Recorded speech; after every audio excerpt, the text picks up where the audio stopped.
En el libro de Génesis, capítulo 26, versículo 34. Génesis, capítulo 26, versículo 34, dice la palabra de Dios: cuando Esaú tenía 40 años, ¿cuántos años tenía Esaú? 40, se casó. A ver, para todos los que andan de 25, 24, ya les surge, ¿a qué edad se casó Esaú? Y no pasa nada, no pasa nada. Se casó, bueno, aquí ya con dos mujeres, amén, ¿verdad? No. Con dos mujeres hititas. Nos está hablando de de la región donde ellas eran, dos mujeres hititas. Judith, hija de Beeri, y Basemat, hija de Elón. Y mira lo que dice en el versículo 35, pero las esposas de Esaú amargaron la vida de Isaac y Rebeca, que eran sus papás de Esaú. ¿Cuántos hemos amargado a nuestros papás con nuestras decisiones, verdad?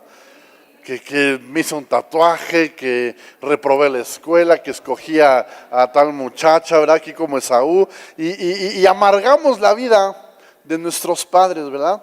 Y es interesante que la Biblia nos cuente esto, de que estas mujeres hititas, o sea, que no eran del pueblo del cual ellos pertenecían, dice, amargaron la vida de sus papás. Y si tú lees toda la historia de Esaú, Esaú tenía un hermano, ¿verdad? Y era un hermano mellizo, no gemelo, sino mellizo, nacieron juntos. Y la mamá de estos muchachos, Rebeca, si tú lees la historia, ella trama todo un complot para que la bendición, aunque nacieron mellizos, el que nació primero fue Esaú, este que está hablando, y el segundo que nació fue Jacob. Pero en aquella cultura, el que nacía primero tenía una bendición que se le llamaba la primogenitura. Y para resumirte, la primogenitura significaba que ese hijo, por haber sido el primero, se llevaba el doble de herencia que los demás. Gracias a Dios que eso ya no pasa hoy, ¿verdad? Los primogénitos dicen, qué mala onda, y los que somos después decimos, amén, ¿verdad? En Cristo todos somos iguales. Entonces, en ese tiempo Esaú se iba a llevar la primogenitura, la doble bendición. Y dentro de todo lo que sucede con la mamá Rebeca, una de las razones que ella no quiere que eso pase es precisamente ¿por quién? Por las esposas de Esaú. ¿Alguien está conmigo? Es una de las grandes razones que Rebeca, aparte de lo que Dios le habló cuando nacieron, imagínate que ellas le amargaron la vida. Imagínate, mujer, que tu bello príncipe azul pequeñito que tienes cuando crece se casa con una lagartona, con dos lagartonas que te hacen la vida imposible, que te amargan la vida. Y luego viene el momento en el que tu esposo se va a morir y le va a dejar el doble de herencia a esas lagartonas. ¿Lo permitirías? O al menos habría unas discusiones enormes, ¿verdad? Por esa cuestión. Entonces, Rebeca arma todo un plan y logra que la bendición que era para Esaú se la lleve finalmente el menor, que es Jacob, ¿ok? Algunos teólogos, yo no soy teólogo, pero estudiando este pasaje, algunos teólogos creen y aseguran que Esaú vendió le vendió su primogenitura a Jacob, ¿verdad? Cuando hay que leer la historia, no lo vamos a hacer ahorita, pero por un plato de lentejas. Ajá. Pero, ¿qué es lo que le vendió ahí? La primogenitura. Sin embargo, la bendición todavía la tenía Esaú. Por eso es que lo iban a bendecir. Ajá. ¿Vamos bien hasta ahí? O sea, vendió la primogenitura, pero todavía tenía una bendición especial de parte del papá. Los teólogos dicen y creen que la primogenitura se la vendió, pero que la bendición la perdió al casarse con estas mujeres, porque era un símbolo de rechazar la bendición de Dios, y dicen que era una señal de que no tenía temor de Dios, es decir, se casó con su capricho. Él le gustaron esas, y no nada más una, le gustaron esas que no eran de su pueblo, que no eran gente con la que él debiera de haber escogido, se encaprichó, se casó, y muchos creen que por eso se perdió la bendición. Y ya vemos que también influyó toda la amargura que le causaron a la mamá. Escoger a alguien para casarte, y esta plática va más para los solteros. escoger a alguien para casarte que no tiene la misma fe que tú en el Dios verdadero bloquea la bendición de Dios para tu vida. Ojo, lo repito, muchachos solteros, muchachas solteras. Si tú te casas y escoges para casarte una persona que no tiene la misma fe que tú en el Dios verdadero, eso va a bloquear la bendición de Dios toda tu vida. Ni un amén ni de los papás, ¿verdad? Pero bueno, vamos empezando.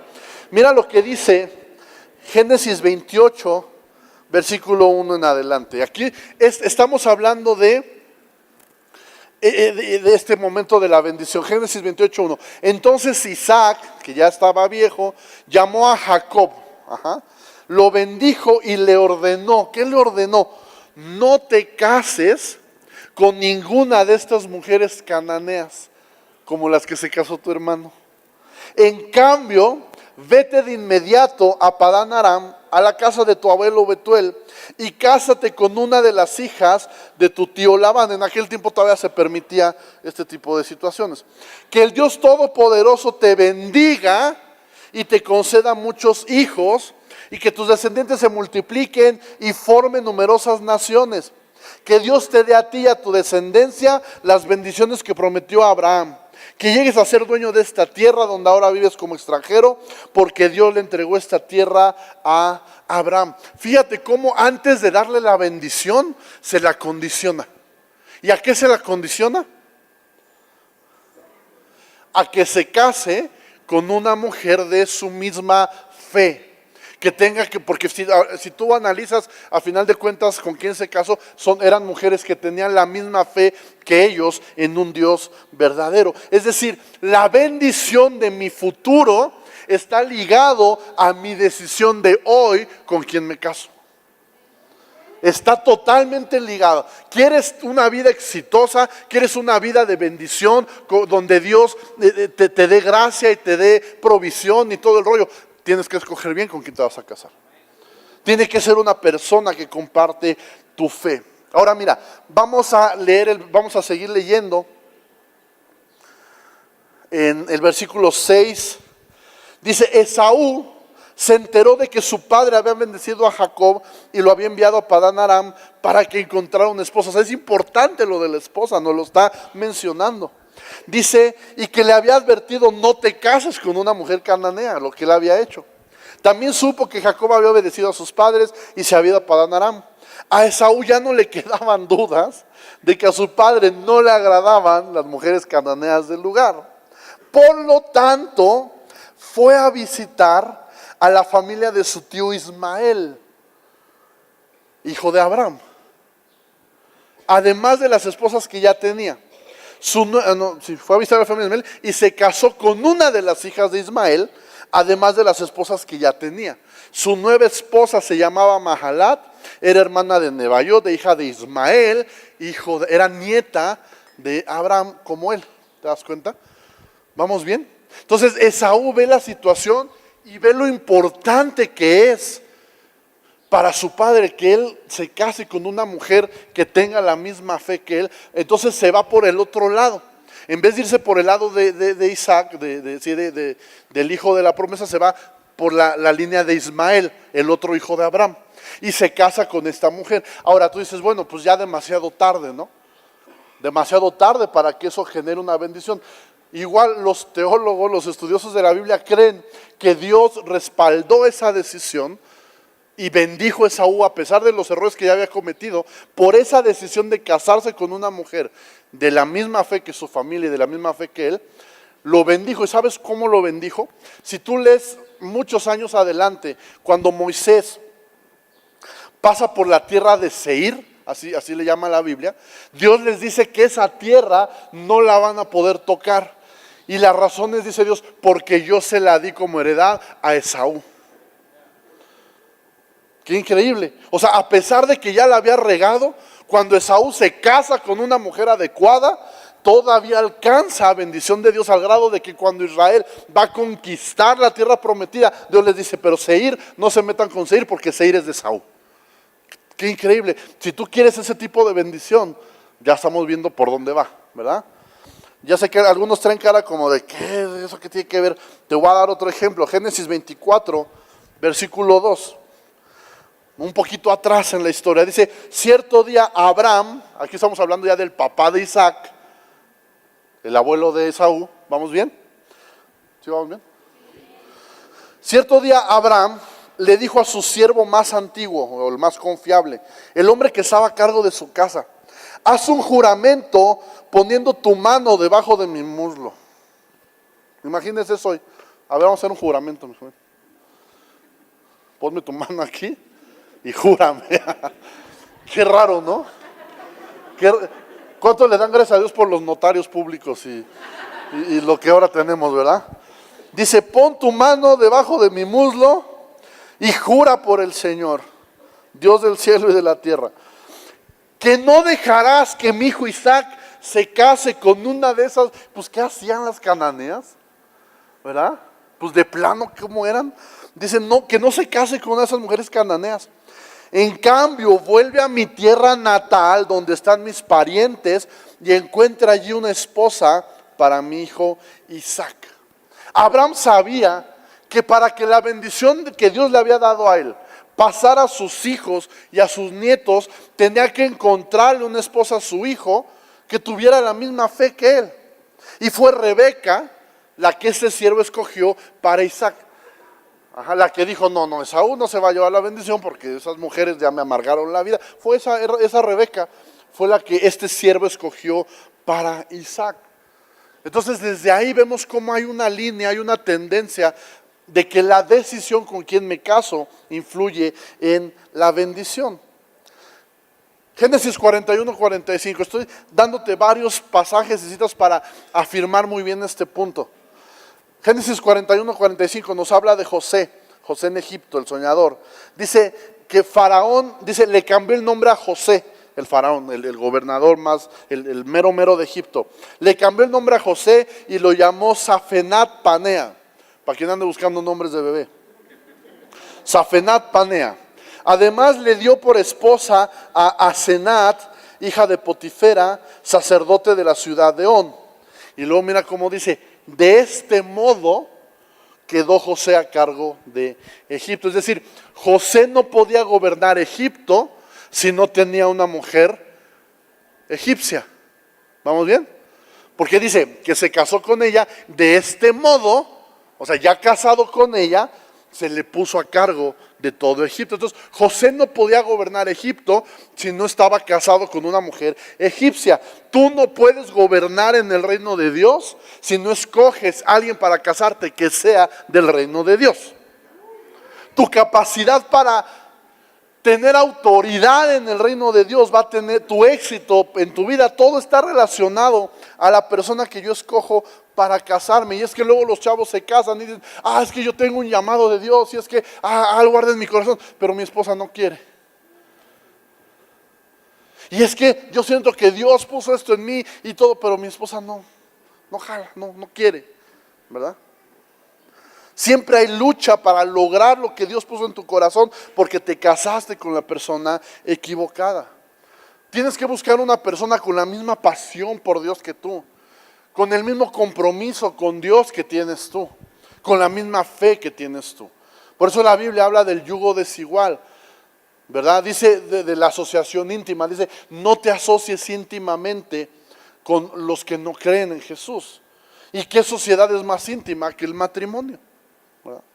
Entonces imagínate, si te asocias íntimamente con alguien que le da para otro lado, eso no va a terminar bien. Entonces estamos viendo principios en la Biblia. Y ya para terminar y redondear este punto, Mateo 1, versículo 19. En la misma historia de Jesús vemos algo parecido. Dice, como José, su esposo, era un hombre justo y no quería exponer la vergüenza pública, resolvió divorciarse de ella en secreto. Pero cuando él estaba considerando hacerlo, se le apareció en sueños un ángel del Señor y le dijo, José, hijo de David, no temas recibir a María por esposa, porque ella ha concebido por obra del Espíritu Santo. Dará a luz un hijo y le pondrás por nombre Jesús, porque él salvará a su pueblo de sus pecados. Pero me encanta cómo dice al principio, dice, José su esposo era un hombre ¿qué?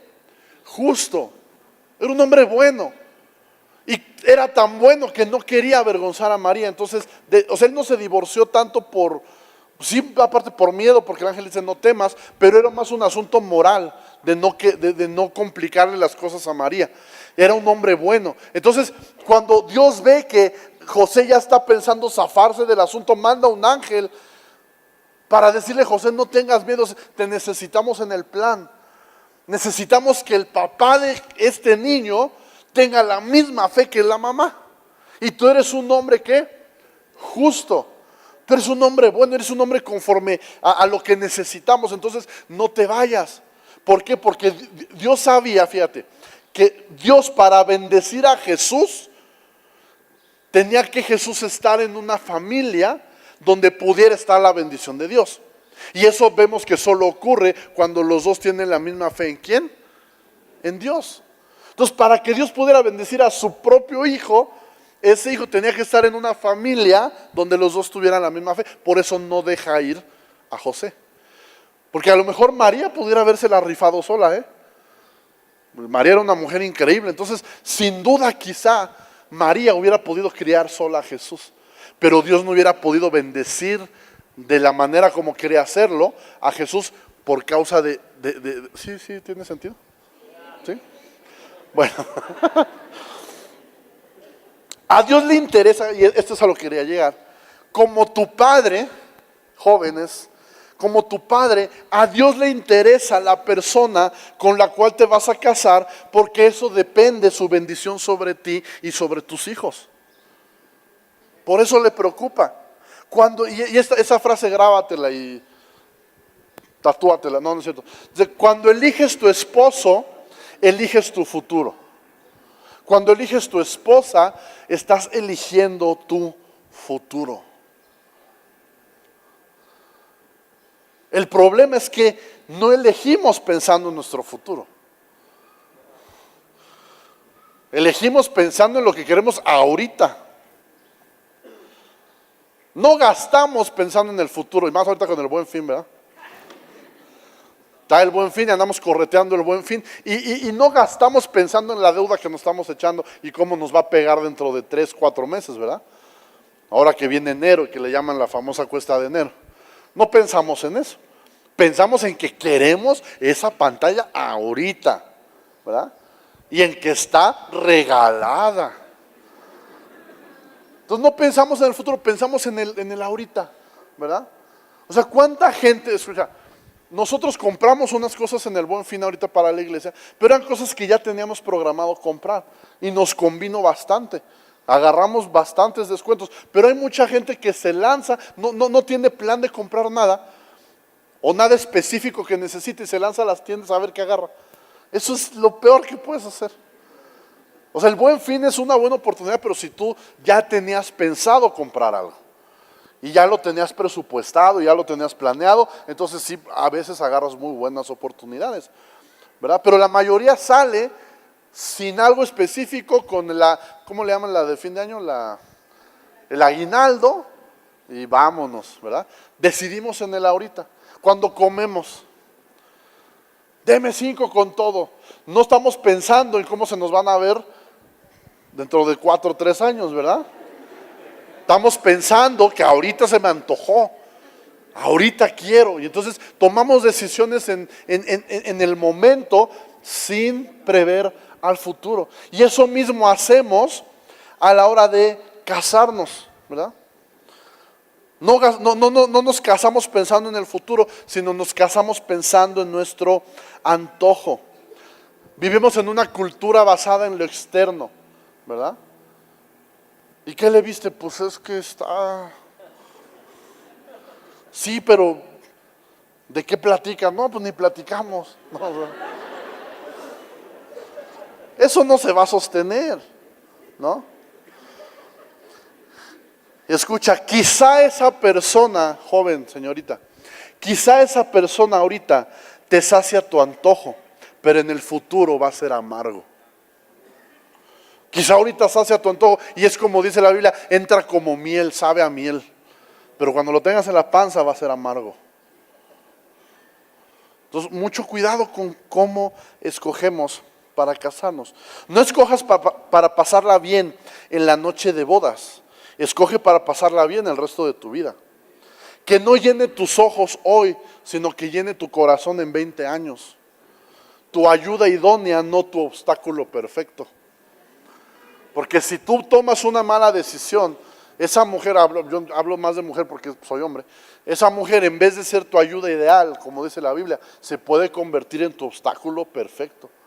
Y todo tu llamado, todo el propósito que Dios tiene para ti, se puede ver truncado por una mala decisión en la persona con la que te casas. Entonces lo vemos ahí desde todo el Antiguo Testamento, en el Nuevo, este principio de escoger a alguien que esté en el reino de Dios. Ahora, ¿cómo escoger bien? O sea, ya, ok, ya entendí, dime cómo le hago. Bueno, de entrada tienes que entender que no existe tu otra mitad. Eso que decía la salmista Faith no es cierto. No hay una media naranja. Y ese pensamiento es peligroso porque nos pone ansiosos, nos estresa pensar que en algún lugar del mundo hay una persona, nomás es una, en algún lugar del mundo que es la otra mitad de mi vida. ¿Y qué tal que no le atino? Tantas mujeres en el mundo, ¿yo cómo voy a saber qué es exactamente mi otra mitad? Porque nomás es una. Entonces eso crea ansiedad y crea preocupación y hasta crea que muchos chavos andan apurados. Porque creo que ella es mi otra mitad, no me la van a ganar. Mejor me apuro y apaño y vámonos, ¿no? No vaya a ser la de malas, que me la bajen. ¿Y qué tal que era mi otra, era mi alma gemela y se la quedó ese desgraciado? Todo por no apurarme, ¿no? Entonces, ese pensamiento no es bíblico. ¿Sabes? El único, yo estuve pensando toda la semana, el único pareja o el único matrimonio que yo veo en la Biblia que funciona en esa teoría de almas gemelas eran Adán y Eva. Pues no había de otra. Eran tal para cual. ¿Sí me explico? O sea, Adán no tenía, ¿quién? Pues la prueba. Pero después de ahí, todo es opción múltiple. ¿Alguien? O sea, después no hay un alma gemela para cada uno de nosotros. No hay una persona específica que Dios diseñó así exactamente a tu medida, ¿verdad? Andamos estresados porque pensamos que es una sola persona especial y tengo que encontrarla, pero no existe tu alma gemela. No busques tu alma gemela, busca el amor verdadero, ese sí existe. No busques alma gemela, busca el amor verdadero. La Biblia nos enseña a buscar a alguien que ama a Dios. Alguien que tiene fe en el mismo Dios que yo, alguien que ama a Dios, porque si ama verdaderamente a Dios, me va a amar a mí verdaderamente también. ¿Okay? Entonces es muy importante. Hay una serie de características que varias personas pueden cumplir con eso y tú puedes escoger. Hace unos días, no me acuerdo, estamos hablando algo acerca de esto, y yo les platicaba que cuando hablamos del noviazgo, ¿te acuerdas? Que yo les decía el proceso de un desposorio, de un matrimonio. Y todo empezaba siendo amigos, ¿verdad? Pero amigos de verdad, no amigobios, amigos. Y de entre todos esos amigos, tú tienes un perfil de la persona con la que te quieres casar. Y cuando digo un perfil me refiero a una serie de características. Yo me quiero casar con una mujer que ame a Dios. O sea, tiene que ser cristiana, si no, vaya. Entonces ya de ahí todas las de la escuela casi se tachan, ¿verdad? A menos que sea cristiana. Pero bueno, o sea, de entrada tiene que ser cristiana. Tiene que ser obediente a sus papás. Yo tengo que ver que honra a sus papás. Tiene que ser una muchacha que es esforzada, no es floja. Es esforzada, es dedicada en lo que hace. Tiene que ser una muchacha que tenga un buen comportamiento, que no ande de novio en novio, que yo no le conozca ni un novio antes de mí, ¿verdad? Ese es mi perfil, ¿tú qué? No, entonces cada quien se arma su perfil, ¿va? O sea, cada quien tiene sus estándares, qué tanto se ama a sí mismo y en base a eso pide, ¿no? Ahora, ¿estás de acuerdo que ese perfil lo pueden cubrir 3, 4, 5 chicas? ¿Verdad? O sea, a lo mejor 4 o 5 chavas de la iglesia o gente que conozco, cubre ese perfil. Entonces, de entre eso entran otros factores también a escoger. Me tiene que gustar. Porque a lo mejor Petra, pues ama a Dios. Es súper dedicada, no le he conocido ni un novio, pero no me gusta. O sea, nomás no me imagino yo nada, ¿no? ¿Tú crees que eso va a funcionar?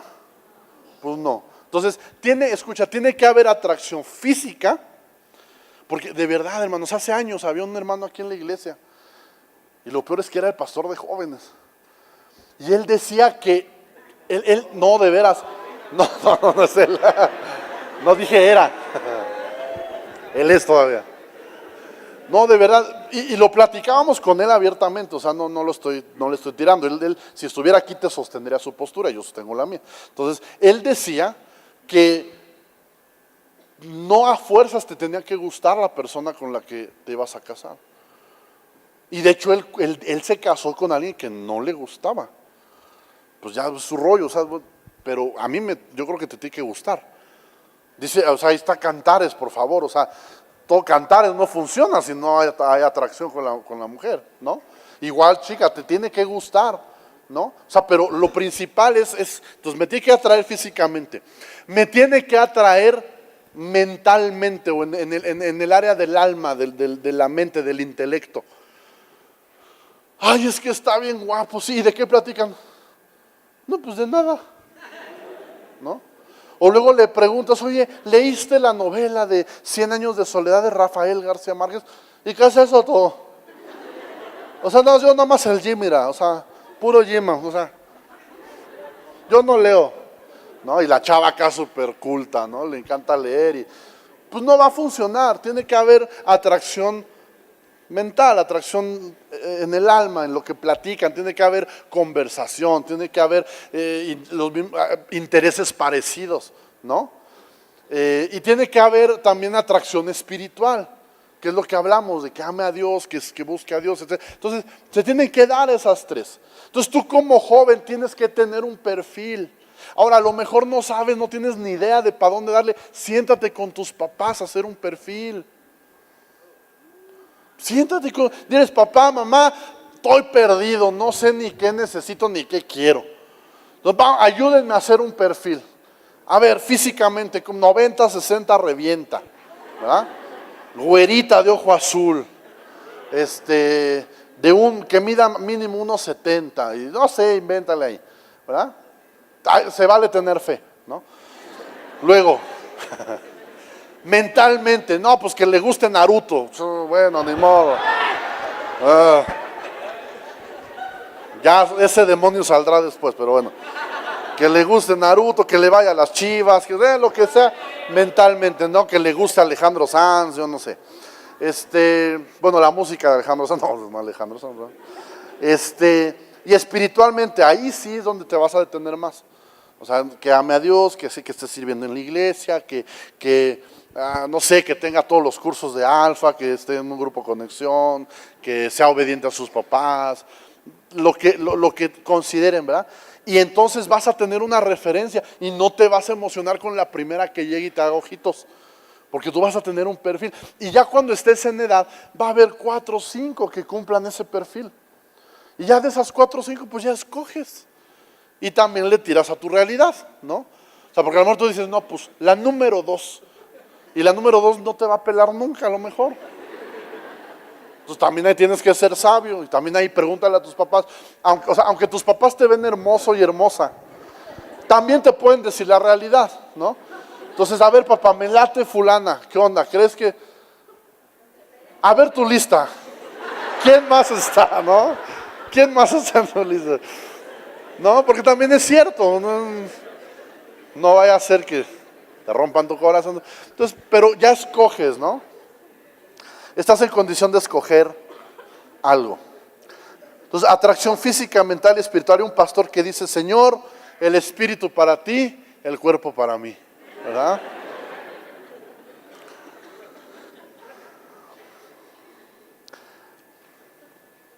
Ahora, ¿cómo distingo, y ya con esto voy a terminar, cómo distingo una persona que realmente ame a Dios? Que realmente valga la pena en el lado espiritual. ¿Cómo lo encuentro? ¿Cómo lo detecto? Porque mis gustos ya me los sé. O sea, yo sé cómo me gustan, sé si me gusta o no me gusta. De la mente, pues sí sé si tenemos una conversación. Pero a lo mejor el chavo me dice, no, es que yo amo a Dios. O la chava me dice, sí, es que amo. Y en la alabanza alza sus manos y se ve re bonita, ¿verdad? Se ve preciosa adorando a Dios. Pero eso no me asegura, ¿verdad? Entonces mira, la palabra nos da la clave. En primera de Juan, capítulo 2, versículo 3, dice, podemos estar seguros de que conocemos a Dios si obedecemos sus mandamientos. ¿Quieres estar segura, chica, que ese chavo conoce a Dios y lo ama? Tiene que obedecer la palabra de Dios.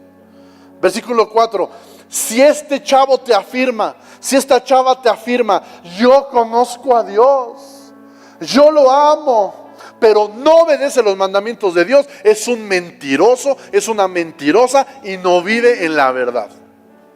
Si te dice que sí, se sabe todas las de Hilson, ¿verdad? Y se sabe Juan 3:16, pero no obedece si no obedece a sus papás, ¿qué va a andar obedeciendo a Dios? Es que está bien guapo, ok, qué bueno, te tiene que gustar, pero ¿obedece la Biblia? ¿Obedece a Dios?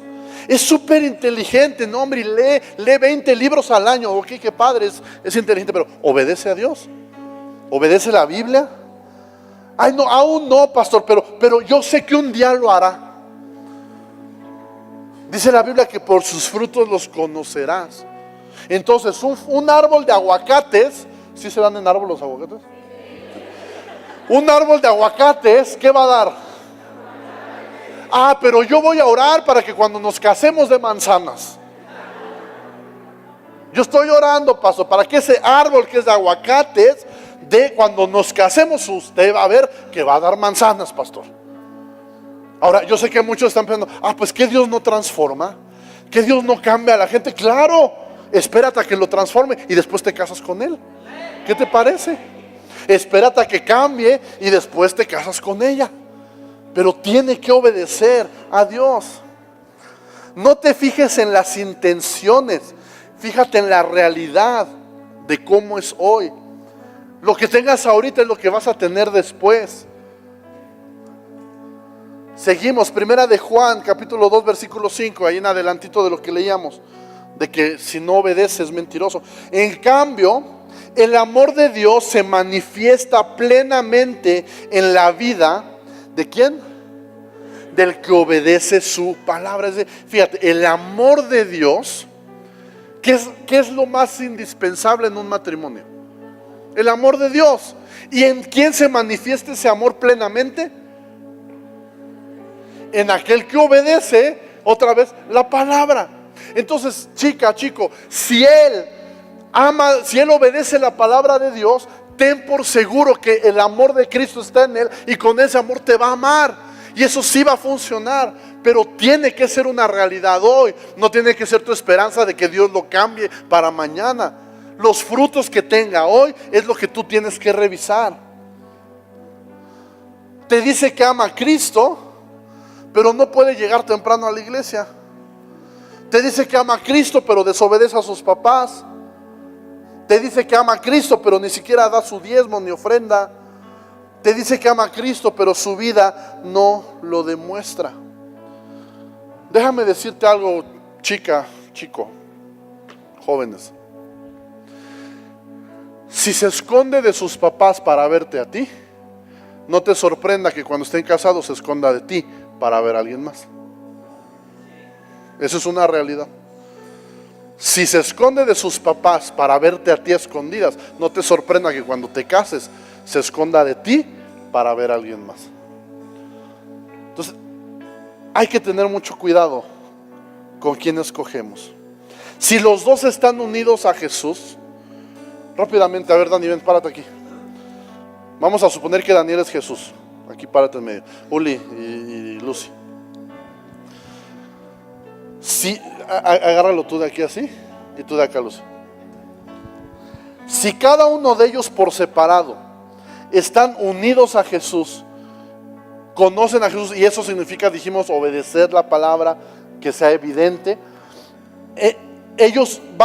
Jesús va a producir un amor en ellos, ese amor verdadero que veíamos, y ellos van a estar unidos, pero ya no por el atractivo físico, que eso se acaba. Ya no van a estar unidos solamente por una atracción mental o intelectual, sino que cuando todo eso falle, porque llega a fallar, lo que va a mantener este matrimonio unido no son los hijos, no es la costumbre, va a ser el amor de Jesús en cada uno de ellos. Solamente estando unidos a Jesús, están unidos entre ellos como pareja, pero tiene que estar siempre Jesús en medio. Gracias, muchachos. Entonces, ¿por qué no? Bueno, termino con esto. Entonces, chicos, ten cuidado, porque pueden querer engañarte, pueden quererte poner una cara de espiritual y de amo a Dios, y escucha a tus papás, pregúntale a tus papás. A ti se te puede ir, pero a tus papás no. Los papás saben cosas. Los papás tienen una capacidad dada por Dios de ver más allá que nosotros. Entonces, de verdad, pregúntale a tus papás: papá, ¿cómo ves a fulanita? Mamá, ¿cómo ves a sutanita, a sutanito?